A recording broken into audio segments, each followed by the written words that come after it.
2025 खत्म होने में कुछ ही महीने बचे हैं and I have not met a single soul जो बोले कि 2025 is my year. World war हो गया, इतने लैंडस्लाइड्स एंड इतना भूकंप कभी सुना था हमने किसी साल में? अभी तो फ्री फंड में हर जगह बस वर्ल्ड टूर पे निकला है भूकंप। मतलब अभी तक तो ठीक है, लोगों को लग रहा था टफ है, अब टफ तो आना बाकी है। सुहानी, क्या टैरो हमको हमारे करियर और बिजनेस और फाइनेंशियल सक्सेस में काम आ सकता है? क्या है साढ़े साथी और इसका एक प्रोफेशनल के करियर पे क्या इम्पैक्ट होता है? तो शनि देव का सिंपल फंडा है, आपका अच्छा किया हुआ कभी खाली नहीं जाता और आपका बुरा किया हुआ हमेशा लौट कर आता है। तो एक टिप है, आपकी साढ़े साथी चल रही है तो जॉब स्विच ना करें, रिज्यूम भी सुधर जाएगा और साढ़े साथी भी निकल जाएगी। किस जोडियक के लिए 2026 फिर भी थोड़ा ऐसा रहेगा कि ठीक है, और कौन सा ऐसा जोडियक है जिसको बहुत केयरफुल रहने की जरूरत है?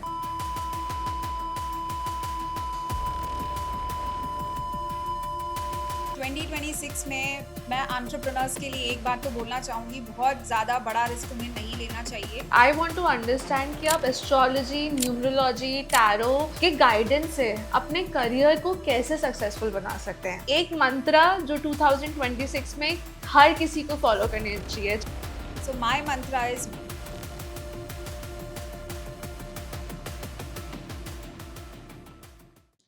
हेलो ग्रोथ हसलर्स, कैसे हैं आप सब लोग? दोस्तों, आज का एपिसोड बहुत इंटरेस्टिंग होने वाला है। पिछले कुछ दिनों हम ऑफिस में बैठ के चर्चा कर रहे थे, तभी एक टॉपिक निकला लक। अब लक क्या है, कैसे हम अपनी लक चेंज कर सकते हैं, और लक से निकला बहुत सारे अलग टॉपिक, जैसे कि एस्ट्रोलॉजी, जैसे कि टैरो। अब बहुत लोग टैरो में बिलीव करते हैं, बहुत लोग एस्ट्रोलॉजी में बिलीव करते हैं, कुछ लोग नहीं भी करते हैं। मैंने सोचा कि हम इस टॉपिक पे पॉडकास्ट नहीं बना सकते, बिकॉज हमारा विजन तो क्लियर है कि हमें हमारे ऑडियंस को करियर ग्रोथ में आगे ले जाना है। बट देन किसी ने मुझे बोला, सर क्या पता करियर ग्रोथ, किसी की लक, किसी का डेस्टिनी टैरो और एस्ट्रोलॉजी चेंज हो सके। तो मैं सोच में पड़ गया। मैंने सोचा व्हाई नॉट। अगर मुझे कोई चीज़ समझ में नहीं आ रही है, दैट डजंट मीन कि वो चीज़ एग्जिस्ट नहीं करती है, वो चीज़ सही नहीं है। तो हमने सोचा नहीं, we need to dig deeper into this topic and we need to bring this topic to our audience. मुझे नहीं पता कि आप लोग एस्ट्रोलॉजी और टैरो में बिलीव करते हो या नहीं करते हो, बट मैं इतना तो जानता हूँ कि आप अपने करियर में आगे बढ़ना चाहते हो। So today's episode, after lot of discussions and debates inside our office, we bring to you a topic that is very very different, that is tarot and astrology. Today's guest will tell us about how you can change your career using tarot and astrology. So stay tuned for this episode. इस episode में personally मुझे भी बहुत कुछ सीखने को मिला, and I am sure आप चाहे बिलीव करते हो या ना बिलीव करते हो, अगर आपने कुछ टिप्स और ट्रिक्स फॉलो कर ली तो आपका करियर ग्रोथ होना तय है, और अगर करियर ग्रोथ ना भी हुआ तो कोई साइड इफेक्ट नहीं है। So stay tune for this episode and learn and grow your career. तो आज के इस एपिसोड में we'll take you from confusion to clarity and how to improve your career by the help of astrology and tarot. Hello everyone, welcome back to M2S Career Mantras to another power packed episode. आज हमारे साथ है एक global tarot card reader, numerologist, astrologer, crystal healer, basically एक energy queen. She is Suhani from Suhani's tarot world. Welcome Suhani. Welcome Thank you so Suhani. much. Welcome Suhani to the episode. Thank you so much for having me here. So Suhani, straight away dive करने से पहले I want to ask you, how did you come into this field? कैसे आना हुआ आपका इस line में? Okay, सो ये बात है 2018 की। उस टाइम मैं बहुत ज़्यादा स्टक फील कर रही थी मेरी लाइफ में, एंड मुझे सर्टन आंसर्स चाहिए थे मेरी लाइफ को लेकर। तब मैंने रैंडमली इंस्टा पे ये पोस्ट देखी थी, एक टैरो की पोस्ट। तब ना रील्स भी नहीं हुआ करते थे इंस्टा पे, सिर्फ पोस्ट एंड पिक्चर्स होते थे। सो उस टाइम मैंने वो देखा एंड मैं बहुत ज़्यादा फैसिनेट हो गई कि ये कैसे कोई मेरी एनर्जी को रीड कर सकता है, कैसे इतनी एक्यूरेट रीडिंग कर सकता है। उसके बाद वहाँ से लेकर मेरी क्यूरोसिटी और बढ़ गई, मैंने और रिसर्च करना स्टार्ट किया, फिर मैंने यूट्यूब पे भी बहुत सारे वीडियोस देखना स्टार्ट किया, and that's how I came into this. पहले मैंने टैरो सीखा, एंड उसके बाद मुझे और प्लैनेट्स और नंबर्स के बारे में भी जानना था, बिकॉज ये जो सारे सब्जेक्ट्स हैं ये एक दूसरे के पूरक हैं। ठीक है, सिर्फ टैरो करके मुझे लगा कि मैं ना अपने आंसर्स ढूंढ सकती हूँ और ना ही मैं लोगों को गाइड कर पाऊंगी प्रॉपरली। सो मैंने फिर न्यूमरोलॉजी किया and then astrology, and there's no going back after that. So 2018 से अभी 2025, तो वो जो लोग बोलते हैं कि 3 दिन में टैरो सीखो लाखों कमाओ, ऐसा कुछ नहीं है. सी आई डोंट नो वो कौन से टैरो की बात कर रहे हैं. It's been almost 6 years I am into this field. मुझे तो नहीं लगता मुझे पूरा नॉलेज है अभी भी टैरो का. इट्स लाइक मुझे अभी ऐसा फील होता है मुझे भी सिर्फ 0.01% आता है. सो 3 दिन में तो टैरो नहीं सीखा जा सकता, बिकॉज ये साइंस ऐसी है ना कि अब इसको जितना सीखो जितना प्रैक्टिस करो उतना कम है. सुहानी, क्या टैरो हमको हमारे करियर और बिजनेस और फाइनेंशियल सक्सेस में काम आ सकता है? यस बिल्कुल आ सकता है. इनफैक्ट मुझे मेरे कंसल्टेशंस में जितना दिखाई देता है, more than 50 to 60% people they are stuck in their careers because they are not into the right fields और they are not doing the work which is supported by their planets और numbers. So यही reason है आजकल struggle बहुत ज़्यादा बढ़ गया है. Job switches and career switches बहुत ज़्यादा हो रहे हैं. So I want to break it down. So tarot, numerology, बहुत buzzword है. So someone who's very new to this field, what exactly is tarot? क्या होता है tarot? पहले तो मैं आपको ना कर्मास की थ्योरी एक्सप्लेन करती हूँ. हमारे 3 टाइप्स के कर्मास होते हैं. पहला तो जिसको हम बोलते हैं संचित कर्मास. ये कर्मास वो कर्मास होते हैं जो हमने अभी तक के हमारे बर्ड्स में किए होते हैं. अब हमें तो नहीं पता पिछले हमारे कितने बर्ड्स हुए हैं, तो बहुत सारे स्टोर्ड कर्मास हैं, उनको हम संचित कर्मास बोलते हैं. फिर आता है प्रारब्ध. अब ये जो संचित कर्मास थे हमारे स्टोर्ड, ये सारे मैनिफेस्ट नहीं हुए, अभी ये मैनिफेस्ट होना बाकी है. मतलब हमने इनको झेलना अभी बाकी है. वो कर्मास होते हैं हमारे संचित कर्मास. फिर आते हैं जो प्रारब्ध. अब प्रारब्ध वो कर्मास होते हैं जो संचित कर्मास में से आप इस लाइफ टाइम में भोगने वाले हो, ठीक है, जो झेलने वाले हो, वो बन जाता है आपका प्रारब्ध, आपकी डेस्टिनी. अब आप मुझे बताओ क्या हम इसको बदल सकते हैं?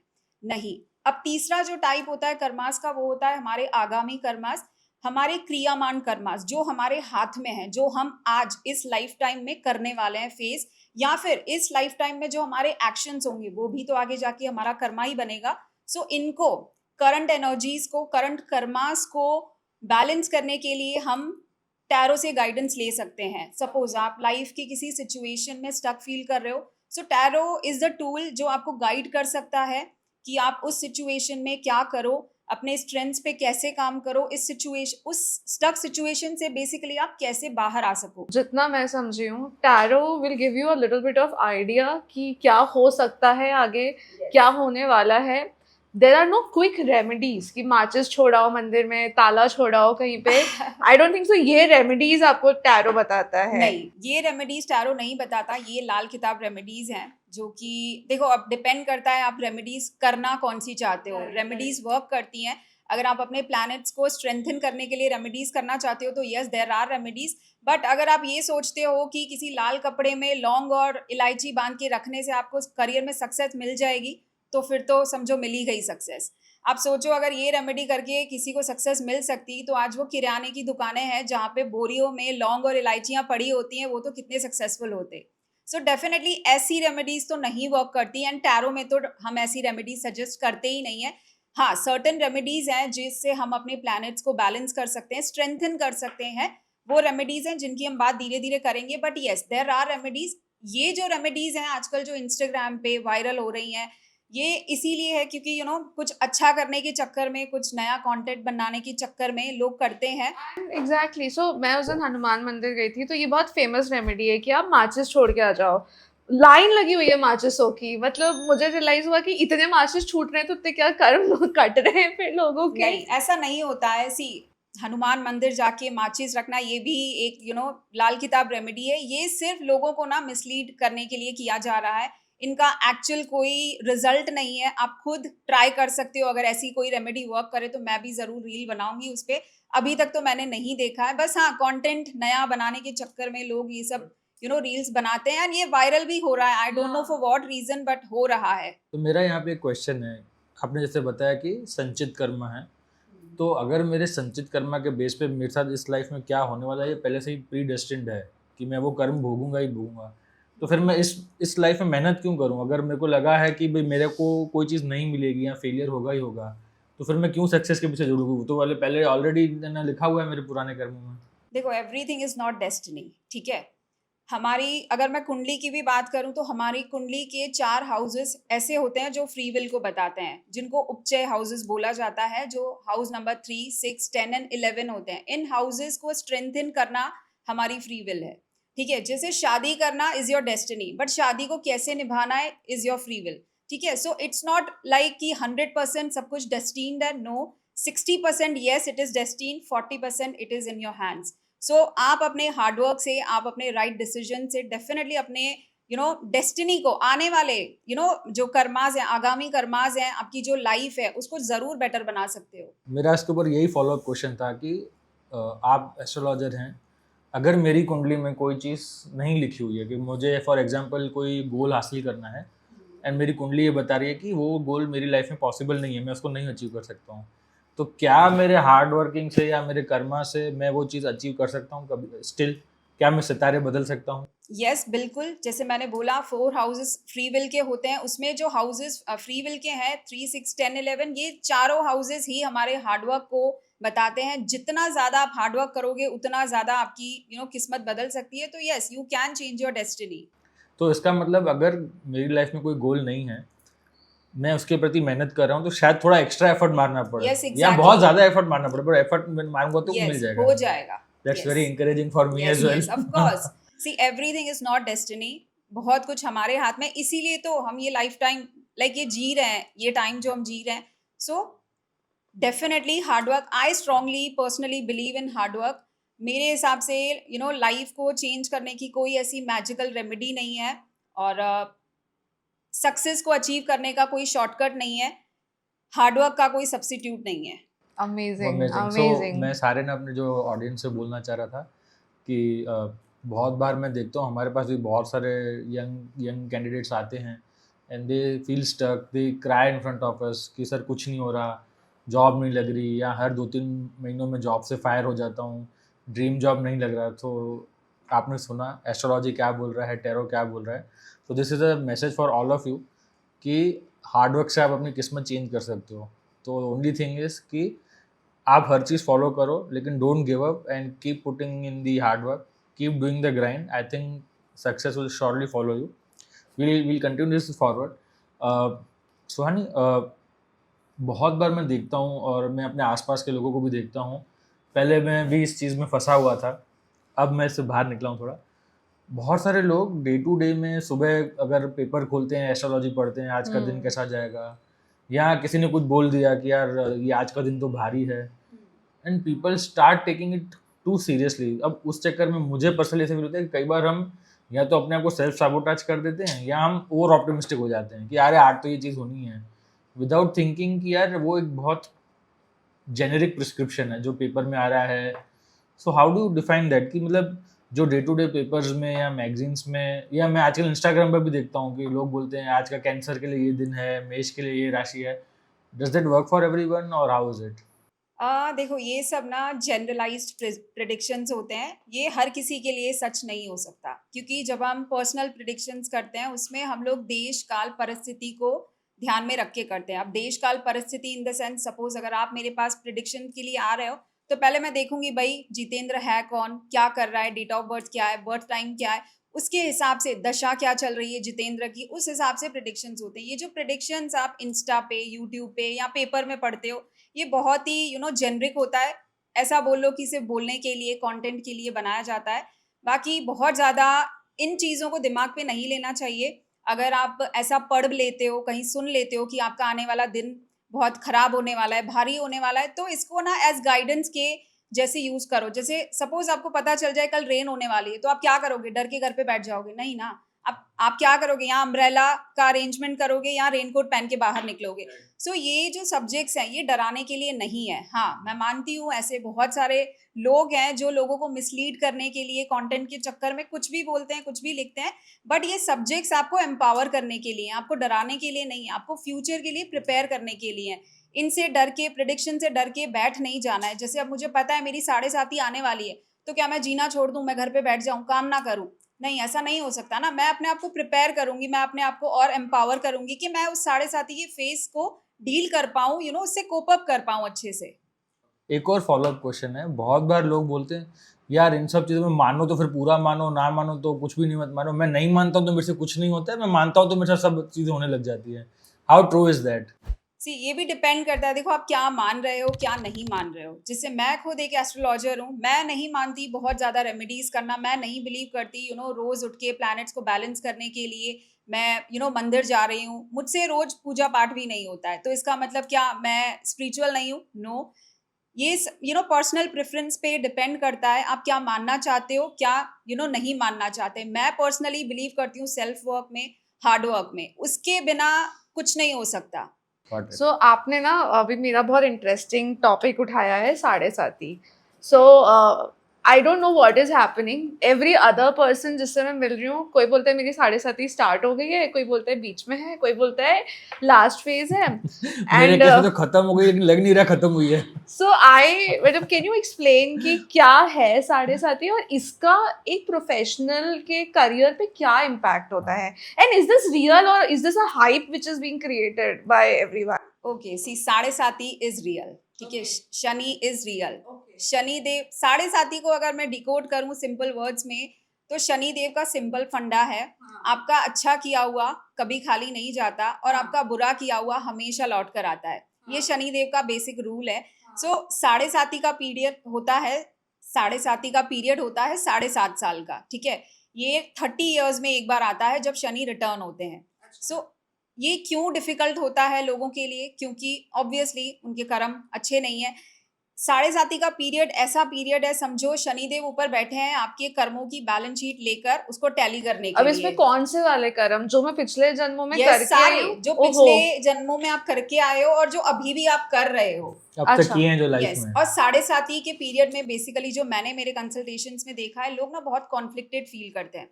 Saturn being a old planet आपको बहुत लथार्जिक बना देता है, ठीक है। आपको करना बहुत कुछ होता है बट आपसे हो कुछ नहीं आप पाता है। प्रोक्रेस्टिनेट करते हो। बहुत प्रोकास्टिनेट करते हो, बहुत मतलब एनर्जी नहीं होती आपकी बॉडी में कुछ करने की। इतना ज्यादा मेंटल इमोशनल कॉन्फ्लिक्ट होता है कि आपको समझ ही नहीं आ रहा होता कि लाइफ कहाँ जा रही है, लाइफ को कहाँ लेके जाना है। बहुत ज्यादा लोग परेशान होते हैं।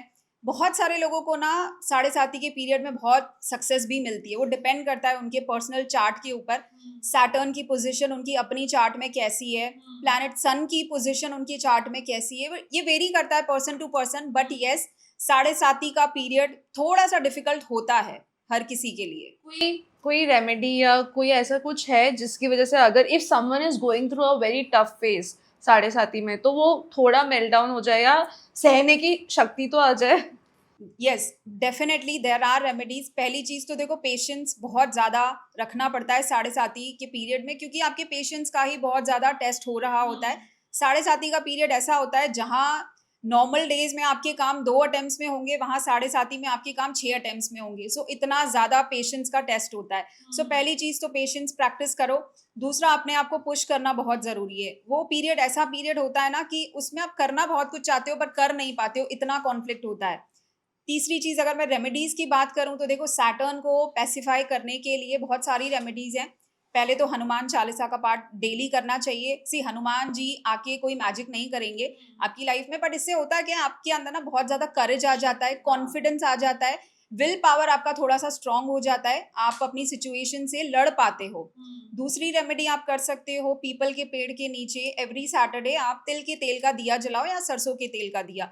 ये भी सैटर्न को पैसिफाई करने के लिए बहुत पावरफुल रेमेडी होती है। ये कौन से फेज ऑफ साढ़े साथी में? मतलब आई हैव हर्ड कि देयर आर 3 फेजेस में अच्छा, देयर आर 3 फेजेस। जो Okay. फर्स्ट फेज होता है उसमें इंसान ना थोड़ा ज्यादा बौखला जाता है, ठीक है, क्योंकि एकदम से साढ़े साथी स्टार्ट हुई होती है, एकदम से चीजें बहुत ज्यादा अटक रही होती हैं, काम इतने डीले हो रहे होते हैं कि समझ ही नहीं आता कि करे क्या।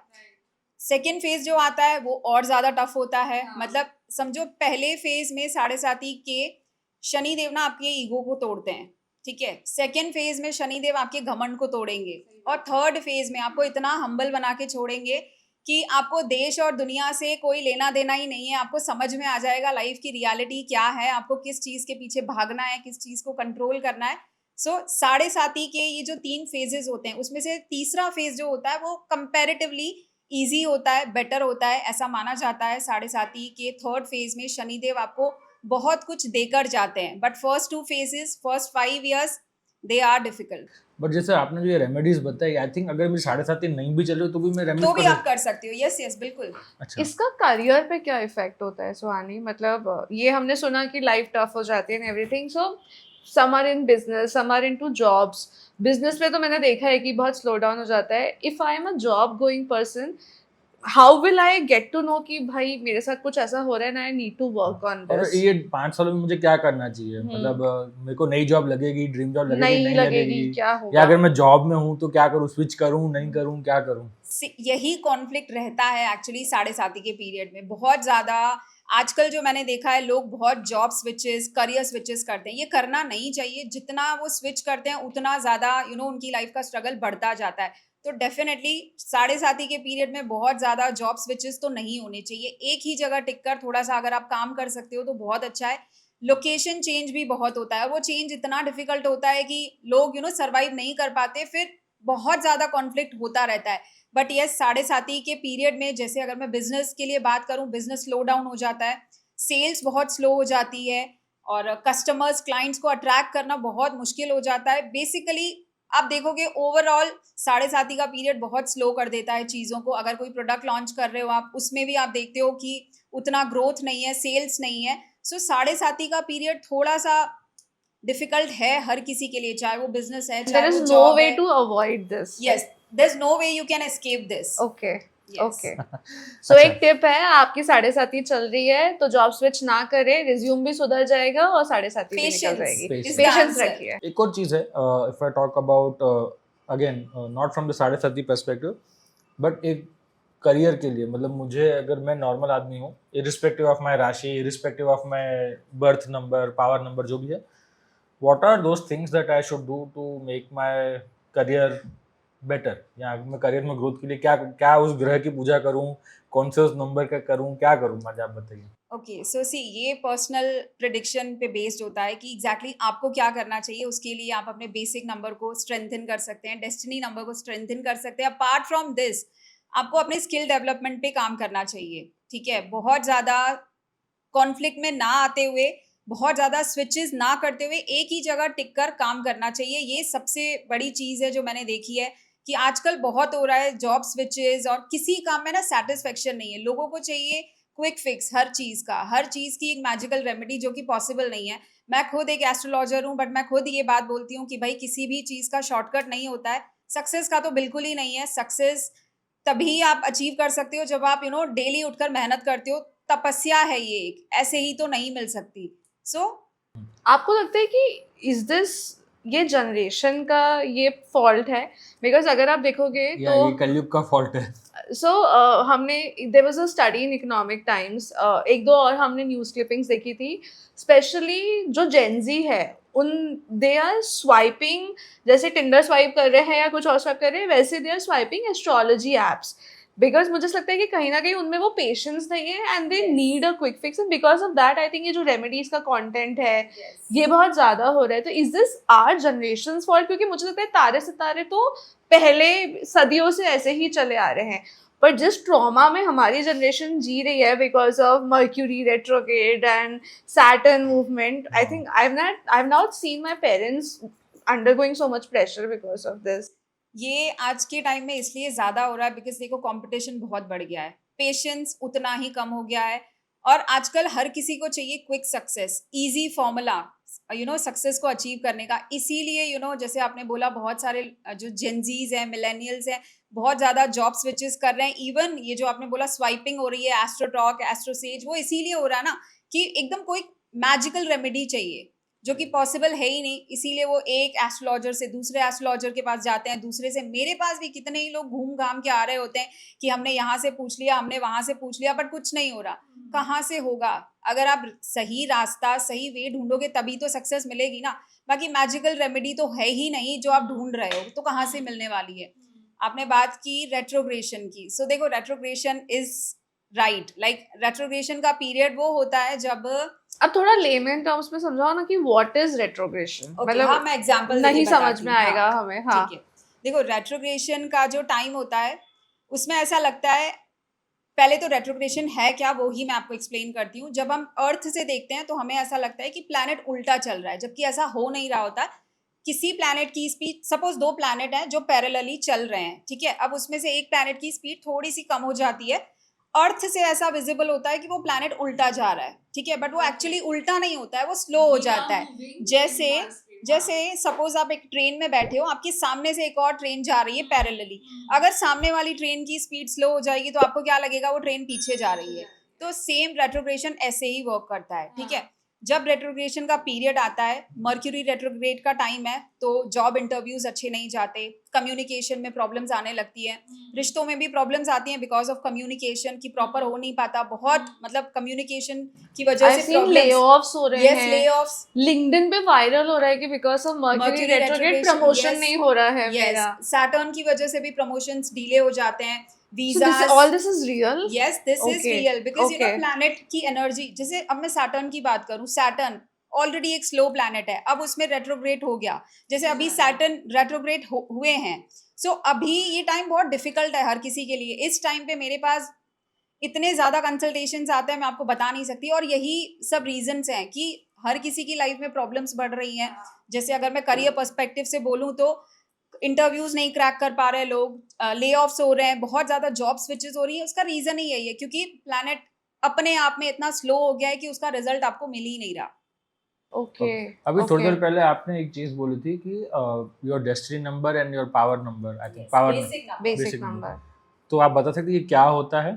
और आई वुड आल्सो लाइक कि 1 to 9 जो नंबर्स होते हैं, तो करियर वाइज उनकी क्या स्ट्रेंथ्स हैं, उनको किस टाइप के जॉब फील्ड में जाना चाहिए, if you can tell us. And मतलब 1 नंबर यूजुअली किस करियर में अच्छा करता है, तो अगर कोई बेचारा स्टार्ट कर हाँ, रहा है मेरा वही अभी, मतलब था कि तो- 1 किसमें अच्छा है, हाँ, किसमें नहीं Numbers देना and चाहिए। professions. Yes, Numbers and yes, professions, हाँ. exactly. ओके, सी बेसिक नंबर जो होता है वो आपकी डेट से आता है, लाइक आपकी date of birth, I think it is 21, so your basic number is 3, okay, and destiny number जो कि होता है आपका डेट ऑफ बर्थ का total, the sum total of your date of birth, तो DD MM YY प्लस या So 2107 नहीं, I don't tell my birthday on camera। हाँ, right, so destiny number is the sum total of your date of birth, तारीख के 2 दिन, महीने के 2 दिन और ईयर के चारों ईयर के दिन। चारों दिन, हाँ, yes, वो डेस्टिनी वो नंबर है। डेस्टिनी नंबर हो जाता है। Okay. सो जब हम करियर फील्ड को चुन रहे होते हैं तो उसमें बेसिक नंबर का भी बहुत इंपॉर्टेंस होता है एंड डेस्टिनी नंबर तो का भी। न्यूमरोलॉजी बेसिक नंबर पे काम करती है या डेस्टिनी नंबर?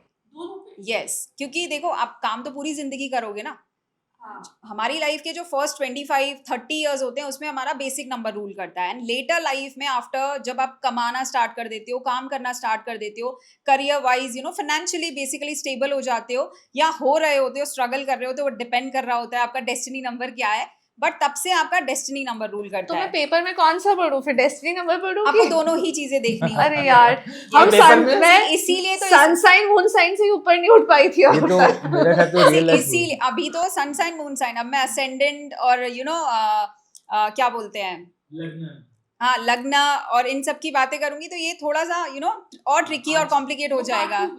हाँ आजकल यूट्यूब पे ये भी चल रहा है कि मकर राशि मकर लग्न है, हाँ, तुला right. राशि तुला लग्न है। मैं खुद हाँ। कंफ्यूज रहता हूँ कि वो भाई 3 क्या चीजें होती है, वो फिर लंबा अलग कॉन्सेप्ट तो हो 3 जाएगा। दिन में कोई एस्ट्रोलॉजर कोई हाँ, टैरो right, नहीं बन नहीं पा कर रहा है सकते। अभी। Correct. सो हाँ, जैसे ये आपने बता रहे थे, पूछा हाँ। नंबर्स एंड प्रोफेशंस सो का, मेरा खाली डेट ऑफ बर्थ के 2 दिन, that is my power number. That is basic basic number. Basic number number. जिसको मूलांक भी मूलांक बोलते हैं बोलते हिंदी हैं, में, okay. और Okay. Destiny number is the sum total of your date of birth जिसको भाग्यांक बोलते हैं। भाग्यांक, ओके okay. Yes. ओके। मूलांक 1 जिनका भी बेसिक नंबर 1 होता है या मूलांक 1 है, उनके लिए जॉब सूटेबल है या बिजनेस सूटेबल है। देखो, नंबर 1 होता है सूर्य का नंबर, राजा का नंबर। अब राजा जॉब तो नहीं कर सकता, राजा जॉब करवाएगा, करेगा नहीं। तो नंबर 1 वाले लोगों को प्रिफरेबली जॉब करना चाहिए या बिजनेस करना चाहिए, ये उनकी पर्सनल प्रेफरेंस है। ये किसी भी टाइप का बेसिकली बिजनेस कर सकते हैं, एंटरप्रेन्योरशिप के लिए जा सकते हैं। अगर जॉब कर रहे हैं तो जॉब ऐसा होना चाहिए जहाँ पे हायर अथॉरिटी हो, पोजीशन बहुत अच्छी हो, जैसे IAS IPS या फिर किसी कंपनी के MD हो रहे हैं, CEO हो रहे हैं, ऐसी जॉब्स में ही ये लोग टिक पाते हैं। छोटे मोटे जॉब्स में तो ये बहुत ज़्यादा स्ट्रगल करते हैं, बहुत, हाँ, ये ऑर्डर ले नहीं सकते, इनको कोई डिक्टेट नहीं कर सकता। सो इनके अंदर थोड़ा सा डोमिनेशन होता है, ईगो थोड़ा सा ज़्यादा होता है, हायर अथॉरिटीज़ के साथ इनके हमेशा पंगे चलते हैं। सो इनको प्रेफरेबली या तो बिजनेस करना चाहिए या तो ऐसी पोजीशन वाला जॉब होना चाहिए जैसे गवर्नमेंट जॉब हो गया, जहाँ ये यू नो ऑर्डर दे सकें, लीड कर सकें। मूलांक 2 मूलांक 2 वालों के लिए, जिनका भी बेसिक नंबर 2 होता है, ऐसे लोग ना बहुत सेंसिटिव होते हैं। मूलांक 2 मीन्स, नंबर 2 मीन्स मून का नंबर, चंद्रमा, जो कि बहुत ज़्यादा फ्लक्चुएट करता है, हमेशा एक जैसा नहीं रहता। वैसे ही नंबर 2 वाले लोग भी होते हैं, बहुत ज़्यादा स्टेबल इनका माइंड नहीं होता। इन्हें हमेशा ना एक पुश की ज़रूरत होती है, डिसीजन मेकिंग इनके लिए बहुत ज़्यादा डिफिकल्ट होती है। सो इन्हें प्रेफरेबली जॉब करना चाहिए बिजनेस से ज़्यादा, क्योंकि बिजनेस में ऑब्वियसली इनिशिएटिव लेना पड़ता है, जो कि ये टाइम से ले नहीं पाते, बहुत ज़्यादा प्रोकास्टिनेट कर रहे होते हैं। सो इन्हें जॉब्स करने चाहिए। अगर बिजनेस कर रहे हैं तो फिर ऐसा कोई बिजनेस जो लिक्विड से रिलेटेड हो, डेयरी प्रोडक्ट से रिलेटेड हो, हीलिंग से रिलेटेड हो, बिकॉज नंबर 2 जो कि होता है बहुत ज़्यादा सौम्य नंबर है, नंबर 2 इमोशंस का नंबर है, मदरली नंबर है। नंबर 2 को मदर से भी एसोसिएट किया जाता है। सो ऐसे लोग हीलिंग में भी जा सकते हैं, वरना प्रेफरेबली इनको जॉब करना चाहिए। एंड ऐसा कोई जॉब जहाँ पे ये बस किसी को फॉलो कर रहे हो, डिसीजन मेकिंग इनको नहीं करना पड़ रहा हो। They are good followers. Yes, they are good followers and With instructions, they perform yes, very they well. perform So very well. probably nurses can be good. Like nurses का profession बहुत अच्छा है नंबर 2 two वालों का। के लिए। Okay. अब मूलांक 3। ये मेरा फेवरेट. हाँ मेरा भी। ओके, सो नंबर 3 जिनका भी मूलांक है, बेसिक नंबर, ऐसे लोग ना वर्सटाइल होते हैं। ये जॉब भी कर सकते हैं, ये बिजनेस भी कर सकते हैं। नंबर 3 है विजडम का नंबर, नॉलेज का नंबर। इनका जो फील्ड होना चाहिए वो होना चाहिए एजुकेशन से रिलेटेड। ये लोग कंसल्टेंसी का काम कर सकते हैं बहुत अच्छे से। ये लोग टीचिंग का काम, प्रीचिंग का काम, मोटिवेशनल स्पीकर्स बनने का काम कर सकते हैं, बहुत अच्छे से कर पाते हैं ये लोग। ये लोग ना जितना ज़्यादा अपने काम में सीखेंगे उतना ज़्यादा ये लोग ग्रो करेंगे। मल्टीटास्किंग इनको नहीं करनी चाहिए। बेसिकली एक ही काम को फोकस करके उसी पे रिसर्च करके इनको अपने स्किल्स को बढ़ाना चाहिए। बाकी जॉब, बिजनेस, ये दोनों चीज़ें ही अच्छे से कर सकते हैं। बहुत ही ज़्यादा वर्सटाइल नंबर और ग्रोथ का नंबर होता है। बहुत ज़्यादा लकी होते हैं ऐसे लोग जिनका नंबर 3 होता है, बेसिक नंबर। ऐसा माना जाता है कि ऐसे लोग ना बहुत ज़्यादा अच्छे कर्म करके आए होते हैं, इसीलिए उनको नंबर 3 मिलता है, क्योंकि देवगुरु का नंबर है, जुपिटर का नंबर है। सो बहुत ही ज़्यादा पॉजिटिव और बहुत ही ज़्यादा पावरफुल नंबर माना जाता है। हम दोनों नंबर हम 3 दोनों हैं. Number 3। Yes, I know. Even my daughter is number 3. वाह बराबर। मूलांक नंबर 4। ओके, सो नंबर 4 मूलांक जिनका भी है, ये बहुत ज्यादा ना रिबेलियस टाइप लोग होते हैं। इनको कोई दबा नहीं सकता, ये किसी के अंडर काम कर नहीं सकते। इनको चाहिए कि ये लोगों को ऑर्डर दें। इन्हें हमेशा मार्केटिंग या सेल्स की फील्ड में होना चाहिए। इनसे अच्छा चूना लोगों को कोई नहीं लगा सकता। इनसे अच्छा प्रोडक्ट का मार्केटिंग कोई नहीं कर सकता, प्रोडक्ट का सेल्स इनसे अच्छा कोई नहीं कर सकता। राहु बीइंग अ दबंग, इनको हमेशा ऐसी फील्ड में होना चाहिए जहाँ पे ये लोगों को ऑर्डर्स दे सकें। जॉब्स कर सकते हैं, बट यूजुअली ऐसा देखा गया है कि जॉब पे, वर्क प्लेस पे ना इनके ईगो क्लैशेस होने के बहुत ज़्यादा चांसेस होते हैं। इनकी हायर अथॉरिटीज़ के साथ बनती नहीं है, बिकॉज बहुत ज़्यादा अड़ियल टाइप का नेचर होता है इनका। सो इन्हें पुलिस में होना चाहिए, इन्हें आर्मी में होना चाहिए, रिक्रूटमेंट एजेंसीज ये अच्छे से चला सकते हैं। और ऐसा कोई काम जहाँ पे बहुत ज़्यादा मैनिपुलेशन रिक्वायर्ड होता है, बहुत ज़्यादा स्मार्टनेस रिक्वायर्ड होती है, वहाँ पे ये लोग बहुत अच्छा कर सकते हैं। अच्छा मूलांक नंबर 5। मूलांक 5 जिनका भी बेसिक नंबर 5 होता है, ऐसे लोग बहुत ही ज़्यादा वर्सटाइल पर्सनालिटी के होते हैं। जॉब, बिजनेस कुछ भी कर सकते हैं। This is one of the most luckiest numbers in numerology. 60% लोगों के चार्ट में नंबर 5 मिसिंग होता है। ये मेरा भी फेवरेट नंबर है। ये नंबर होता है स्टेबिलिटी का, बुद्धि का, इंटेलेक्ट का। मर्क्यूरी का नंबर है। बहुत ही ज़्यादा करिस्मेटिक पर्सनालिटीज़ होती हैं। इनके लिए जो सूटेबल जॉब्स और फील्ड्स हैं वो हैं बैंकिंग, फाइनेंस। ये लोग फाइनेंस का मैनेजमेंट बहुत अच्छे से कर सकते हैं, प्रॉपर्टी डीलिंग में जा सकते हैं। ऐसा कोई भी काम जहाँ पे मैनेजमेंट से रिलेटेड हो, एडमिनिस्ट्रेटिव से रिलेटेड हो, ये लोग बहुत अच्छे से कर सकते हैं। सीए बन सकते हैं, सीएस बन सकते हैं। सो फाइनेंस को ये लोग बेसिकली बहुत अच्छे से मैनेज कर सकते हैं। Nice. मूलांक नंबर 6।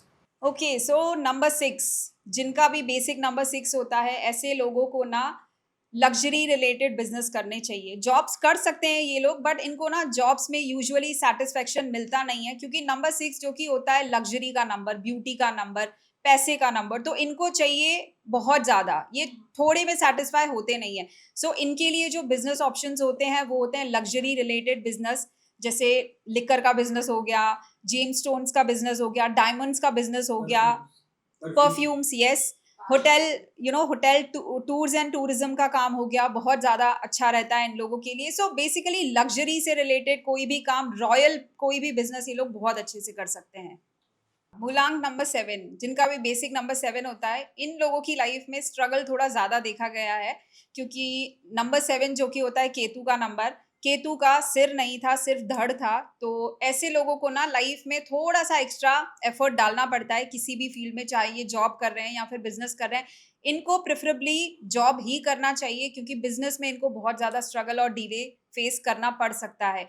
इनके लिए जो सबसे अच्छे फील्ड्स होते हैं वो होते हैं हीलिंग का फील्ड, और जैसे अच्छे डॉक्टर्स बन सकते हैं ये लोग, अच्छे आयुर्वेदिक डॉक्टर्स बन सकते हैं, नेचुरोपैथी में जा सकते हैं। ऑकल्ट की फील्ड इनके लिए बहुत ज़्यादा अच्छी है, एस्ट्रोलॉजी, न्यूमरोलॉजी, टैरो, क्योंकि इनका सबकॉन्शियस माइंड ना बहुत ज़्यादा एक्टिव होता है, क्योंकि जो केतु था प्लैनेट, उनका जो कॉन्शियस माइंड नहीं था उनके पास। ये लोग ना इंट्यूशन ड्रिवन लोग होते हैं, सो इनको बहुत ज़्यादा ऐसे ही काम करने चाहिए जहाँ पे बहुत रिसर्च की रिक्वायरमेंट होती है। रिसर्च की फील्ड में ये लोग बहुत अच्छा कर सकते हैं।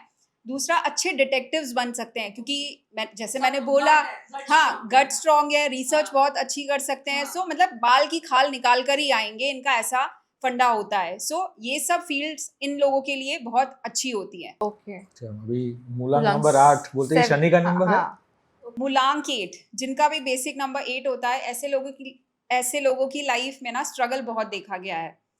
मूलांक 8 के साथ आप 4 चीज़ें तो एकदम एसोसिएट कर ही लो, struggles, delays, disappointments and diseases, ये इनकी लाइफ में चलता ही रहता है। इन लोगों को प्रेफरेबली जॉब नहीं बिजनेस करना चाहिए, क्योंकि जॉब्स में इनकी हायर अथॉरिटीज़ के साथ कभी बनती नहीं है, जैसे सैटर्न की कभी उनके फादर से बनी नहीं थी। इन लोगों को भी वर्क प्लेस पे बहुत ज़्यादा टॉक्सिसिटी फेस करनी पड़ती है। सो प्रेफरेबली इनको बिजनेस करने चाहिए। बिजनेस भी लेदर का बिजनेस कर सकते हैं, फुटवेयर का बिजनेस कर सकते हैं, लॉ या जुडिशरी की फील्ड में जा सकते हैं, अच्छे लॉयर्स, जजेस बन सकते हैं। मैनेजमेंट इनका बहुत अच्छा होता है, बहुत ज़्यादा डिसिप्लिन्ड होते हैं ऐसे लोग। नहीं भी होते हैं तो विथ टाइम ये लोग बन जाते हैं। सो इनको मैनेजमेंट की फील्ड में ये लोग जा सकते हैं, बहुत अच्छे सीए बन सकते हैं, बहुत अच्छे डॉक्टर्स भी बन सकते हैं। और Amazing. मूलांक नंबर 9। ओके, मूलांक 9, जिनका भी बेसिक नंबर 9 होता है, ऐसे लोगों की बॉडी में ना बहुत ज़्यादा एनर्जी होती है। इन्हें एक काम से तो सेटिस्फेक्शन मिल नहीं सकता, परेशान रहते हैं। जब भी ये लोग एक काम करते हैं तो बहुत ज़्यादा एनर्जी होने की वजह से ये लोग बहुत परेशान रहते हैं। इन्हें हमेशा मल्टीटास्किंग करनी चाहिए। जैसे अगर ये जॉब कर रहे हैं तो उन्हें साइड में कोई ना कोई बिजनेस करना चाहिए। इनके लिए जो सूटेबल फील्ड्स हैं वो होती हैं sports related, fitness related fields में ये बहुत अच्छा कर सकते हैं, आर्मी, पुलिस में बहुत अच्छा कर सकते हैं, बहुत ही ज़्यादा ह्यूमैनिटेरियन नंबर है, तो हीलिंग की फील्ड में भी बहुत अच्छा कर सकते हैं। मोटिवेशनल स्पीकर्स ये लोग बहुत अच्छे बन सकते हैं। Amazing, Amazing, amazing, amazing. बहुत अमेजिंग था सुहानी। तो आई होप सारे सब लोगों को अपना बेसिक नंबर निकालने आ गया है। एंड आप ये सुहानी का वीडियो देख सकते हैं कि आपके मूलांक के नंबर के हिसाब से आपको कौन सा करियर आप चूज करना चाहते हैं। So Suhani, it was very amazing to listen to ये पूरा 1 से लेकर 9 तक। कुछ से मैंने पर्सनली रिलेट किया, तो I know a lot of people जो 4 में है, 9 में है, 8 में है। Coming to the next segment, crystal. So I know you do a lot of crystal healing also. मुझे कुछ क्रिस्टल्स पता है, जैसे आई नो टाइगर आई है, एमेथिस्ट है। अभी बहुत ट्रेंडिंग है crystals. I have seen a lot of people with this entire handful of bracelets. कुछ बताइए एंड कुछ टिप्स भी दीजिए कि अगर आप करियर में कुछ इम्प्रूवमेंट चाहते हैं तो ये क्रिस्टल रखिए, पर्सनल लाइफ में लव में चाहते हैं तो ये रखिए, पीस ऑफ माइंड चाहिए तो ये रखिए, प्रोटेक्शन चाहिए तो ये रखिए। So I want to know little bit on that. Okay, crystals जो वर्क करते हैं, क्रिस्टल्स की एनर्जी ना बेसिकली बहुत ही ज़्यादा पावरफुल एनर्जी होती है, जो कि हीलिंग का काम करती है।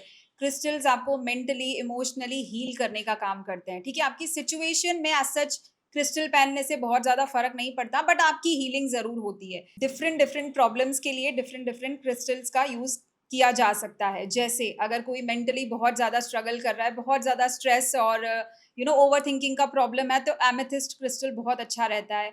अगर किसी को बहुत ज़्यादा प्रोक्रास्टिनेशन का प्रॉब्लम है, बहुत ज़्यादा लेथार्जिक फील होता है, तो सिट्रीन बहुत अच्छा क्रिस्टल है। अगर किसी को कॉन्फिडेंस नहीं फील होता, बहुत अंडर कॉन्फिडेंट फील होता है और करेज नहीं है, तो ऐसे में टाइगर्स आई बहुत अच्छा क्रिस्टल होता है। विमेन के लिए अगर मैं बात करूं तो कुंजाइट एक बहुत अच्छा क्रिस्टल है जो हर विमेन को पहनना ही चाहिए। मैं मेरी बहुत सारी फीमेल क्लाइंट्स को रेकमेंड करती हूँ। कुंजाइट जो क्रिस्टल है वो आपको इमोशनली स्टेबल रखने में बहुत ज़्यादा हेल्प करता है। एक जो क्रिस्टल मुझे लगता है हर किसी के हाथ में आज की डेट में होना चाहिए वो है एमेथिस्ट, बिकॉज आज की डेट में स्ट्रेस, ओवर थिंकिंग, एंग्जाइटी इतना ज़्यादा बढ़ गया है कि लोगों के लिए बहुत ज़्यादा डिफिकल्ट हो गया है सर्वाइव करना। सो एमेथिस्ट बहुत अच्छा वर्क करता है इन सब के लिए। लाइफ में अगर बहुत ज़्यादा स्टक फील कर रहे हैं, क्लैरिटी नहीं है किसी चीज़ को लेकर, कंफ्यूजन बहुत ज़्यादा है, तो क्लियर क्वार्ट्ज बहुत अच्छा क्रिस्टल होता है। ये हर किसी की डेस्क पे होना ही चाहिए फॉर क्लैरिटी, फॉर ग्रोथ। एक बहुत फेमस क्रिस्टल है पाइराइट। यस, पैसे चाहिए तो पाइराइट पहनो, पैसे चाहिए तो पाइराइट पहनो। So is it true? And अगर आप कोई भी क्रिस्टल यूज कर रहे हो या पहन रहे हो, कहाँ पहनना चाहिए और कैसे पहनना चाहिए, कौन से हाथ में पहनना चाहिए, थोड़ा वो भी। okay, yes, pyrite is a crystal which is widely used for money attraction. ये सही भी है, ये डेफिनेटली वर्क करता है मनी अट्रैक्शन में। पायराइट को आप पहन भी सकते हो, पायराइट को आप अपने लॉकर्स में, सेफ में रख भी सकते हो, एंड पायराइट भी आप अपने डेस्क पे रख सकते हो। ये ग्राउंडिंग के लिए भी बहुत अच्छा क्रिस्टल होता है, फोकस के लिए भी बहुत अच्छा होता है, प्रोटेक्शन भी बहुत अच्छा देता है। तो बहुत ही ज़्यादा वर्सटाइल क्रिस्टल है, इसको डेफिनेटली यूज किया जा सकता है, एंड मनी अट्रैक्शन के लिए तो ये बेस्ट है ही। क्रिस्टल्स यूजुअली पहने जाते हैं लेफ्ट हैंड में, बट कुछ कुछ ऐसे क्रिस्टल्स होते हैं जिनको ना अगर किसी स्पेसिफिक कंसर्न के लिए पहना जाता है तो वो राइट हैंड में भी पहने जाते हैं। और क्या एक आदमी या एक पर्सन मल्टीपल क्रिस्टल्स पहन यस, एक पर्सन मल्टीपल क्रिस्टल्स पहन सकता है। इनफैक्ट मेरे पास ही कम से कम 25 क्रिस्टल्स हैं। मैं आजकल तो अपने ड्रेसेस के हिसाब से भी पहन लेती हूँ कि कौन सा ज़्यादा मैच कर रहा है। क्रिस्टल्स का कोई हार्म नहीं है, क्रिस्टल्स आपको कोई नुकसान नहीं करते हैं, एंड ये जेम्स स्टोन से थोड़े से डिफर करते हैं।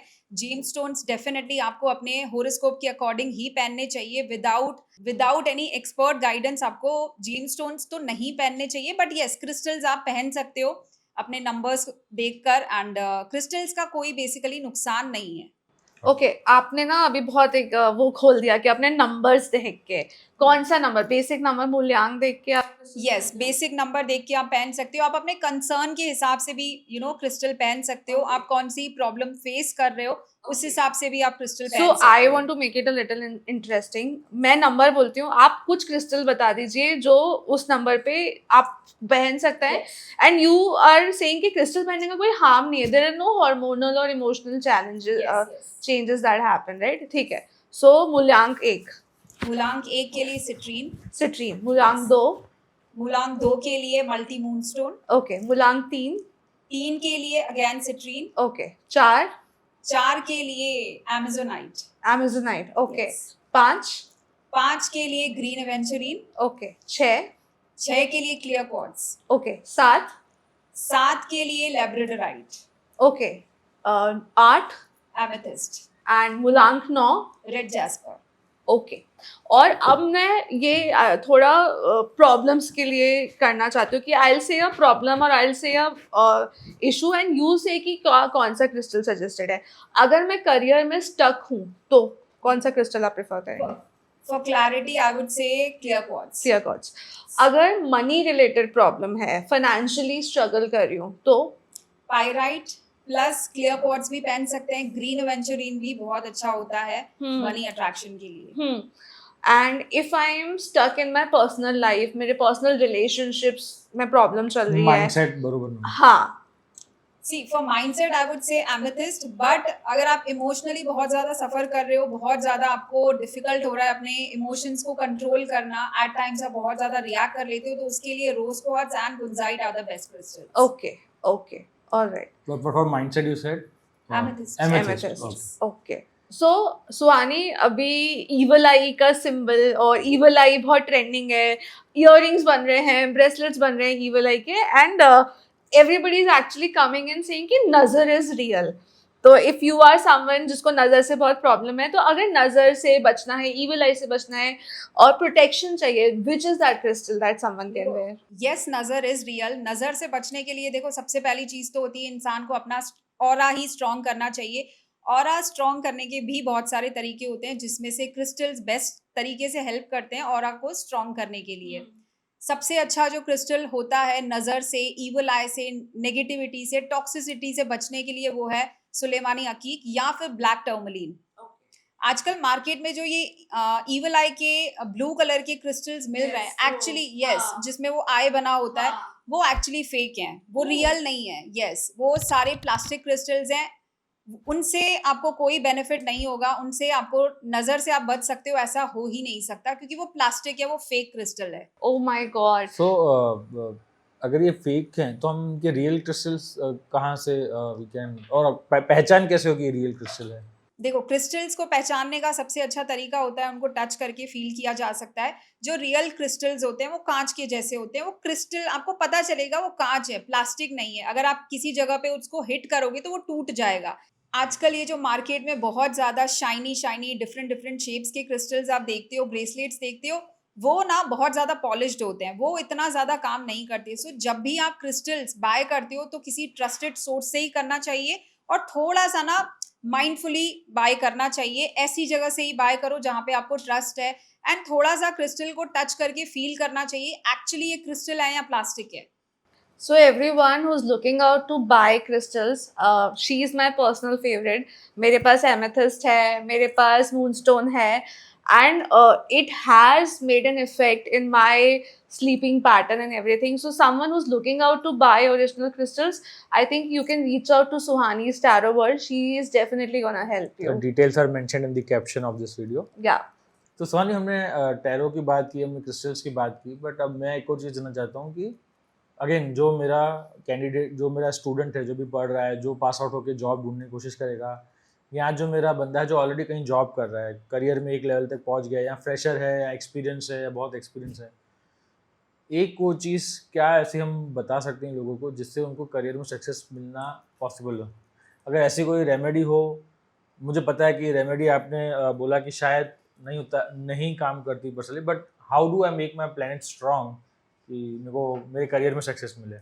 देखो, वैसे तो मैं लाल किताब की रेमेडीज़ को बिल्कुल फेवर नहीं करती, मैं खुद ही किसी को नहीं सजेस्ट करती, but yes there are remedies जो एक्चुअली वर्क करती हैं, जो एक्चुअली आपके प्लैनेट्स को स्ट्रेंथन करने में बहुत हेल्प करती हैं। जैसे आपने पूछा ही है रेमेडी का, तो मैं आपको बता देती हूँ, एक बहुत ही ज़्यादा पावरफुल रेमेडी है, इस रेमेडी को करके मतलब आप अपने 4 प्लैनेट्स को एकदम से एक साथ ही स्ट्रेंथन कर सकते हो। इस रेमेडी के पीछे का जो साइंस है वो भी मैं आपको एक्सप्लेन कर दूंगी। इस रेमेडी के लिए आपको करना बस इतना है, एक कॉपर के लोटे में, वेसल में आपको पानी लेना है, और उसमें ड्राइड रेड चिली की 43 सीड्स निकाल कर डालनी है, और इस पानी से आपको सूर्यदेव को अर्घ देना है सुबह 8 बजे से पहले डेली नहा धोकर।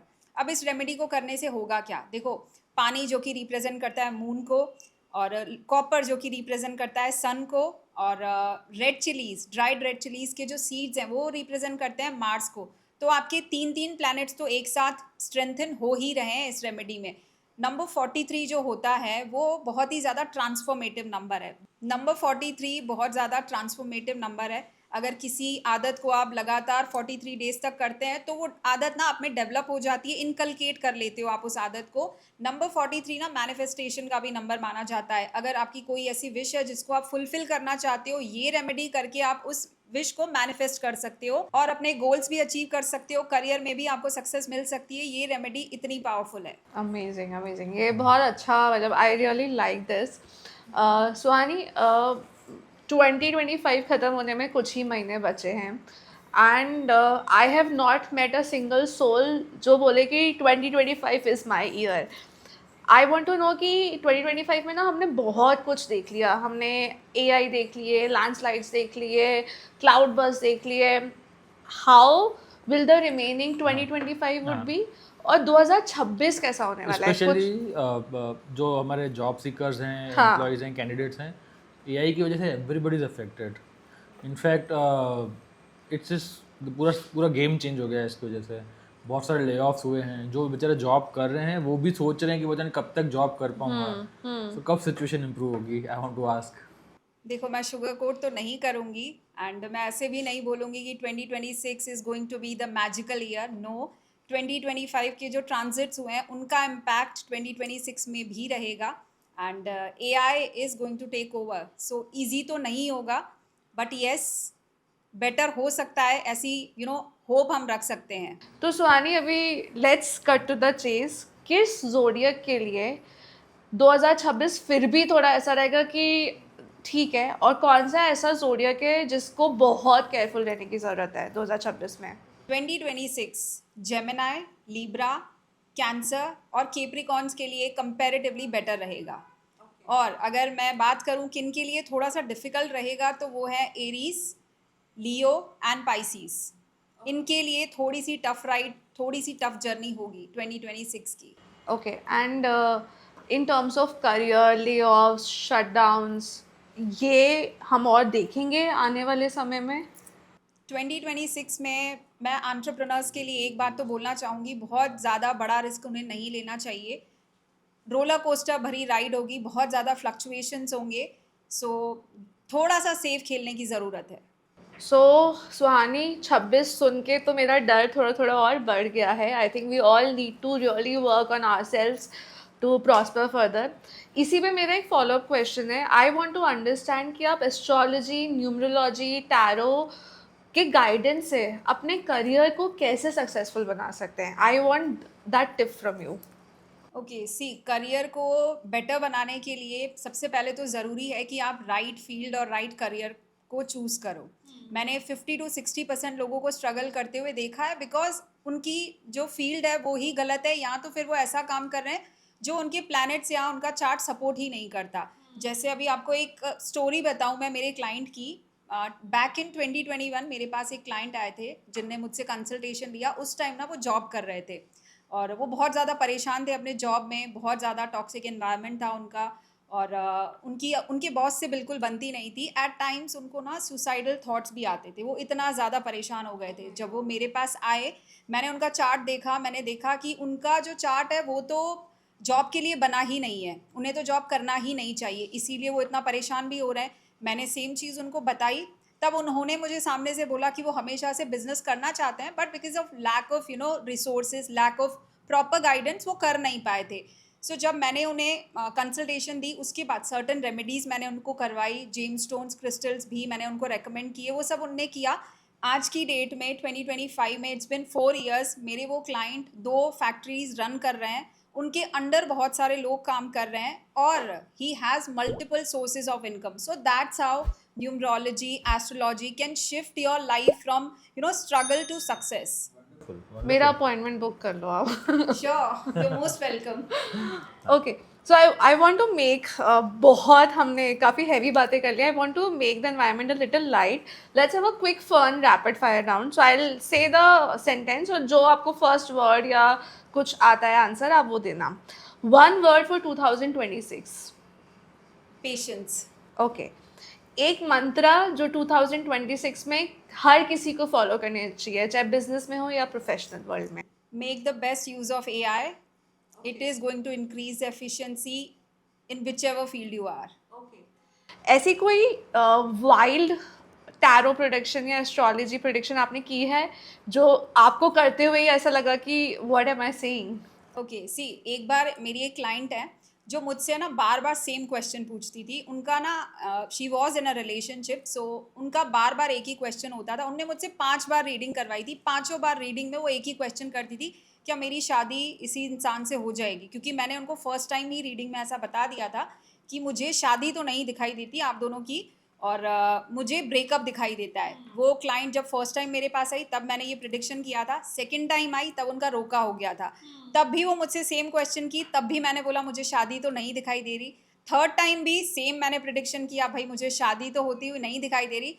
फोर्थ टाइम जब वो मेरे पास आई तब मैंने उनसे क्वेश्चन किया कि भाई मैं हर बार सेम रीडिंग देती हूँ और आप बार बार मुझसे सेम रीडिंग करवा रहे हो, आप चाहो किसी और के पास जा सकते हो, आई एम अ ह्यूमन, मैं मिस्टेक कर सकती हूँ, मैं गलत प्रिडिक्ट कर सकती हूँ। तो उनने बोला पता नहीं मैम, बट मुझे क्यों ऐसा लगता है जो आप बोल रहे हो वो हो जाएगा।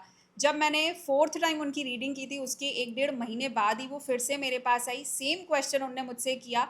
जब मैंने उनको सेम आंसर दिया तो she said yes ma'am you are right, और मेरी शादी एक्चुअली टूट गई, हुई ही नहीं because of some family issues.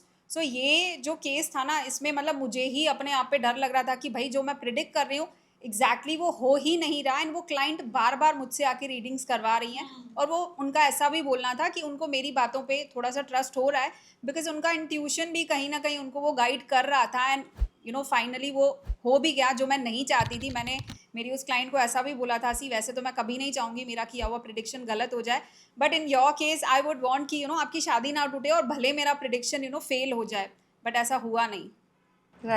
Right. So next question and the last question is, career में सबसे ज़्यादा हर्डल्स कौन सा प्लैनेट देता है? Oh, Saturn. Saturn. Yes I think Saturn is the theme of this year, I guess. Yes. But I think सुनने वालों के लिए एक और है, देखने वालों के लिए आपने उसकी रेमेडी स्टार्टिंग में बता दी कि अगर सैटर्न से ग्रसित है तो आप हनुमान चालीसा करो, हनुमान जी सबकी नैया पार लगा देंगे। अच्छे कर्म करो। So Suhani, one last question, I have seen your journey, आप कहाँ से शुरू हुए थे और आज आप कहाँ जा रहे हो और कितना आगे और जा सकते हो। सो मेरा एक क्वेश्चन है कि what is your personal mantra to success, जो आप सबसे शेयर करना चाहोगे कि because of this mantra you follow to grow in your career. So my mantra is work hard each day. There's no magical remedy for success. There's no shortcut for success. When you hear this from an astrologer and a हाँ. numerologist, no, आपको पता चल जाता है कि काम के बिना, कर्म के बिना तो आप लाइफ में कहीं पहुंच ही नहीं सकते हो। So thank you so much Suhani. I think एक एपिसोड बहुत छोटा है, बहुत हम इस टॉपिक और डिटेल में डिस्कस कर सकते हैं। सो बहुत जल्दी आपसे एक बार वापस एक एपिसोड 2 के लिए मुलाकात होगी। Sure, it would be my pleasure. Swani, thank you so much for bringing clarity in all these topics that we discussed today. And I think हम सबको याद रखना चाहिए कि स्टार्स, कॉस्मिक चैलेंजेस, प्लैनेट्स आपको सिर्फ गाइडेंस देते हैं, पर आपकी लाइफ की स्टेयरिंग आपके हाथ में होती है। And without hard work success impossible है। Thank you so much for watching us.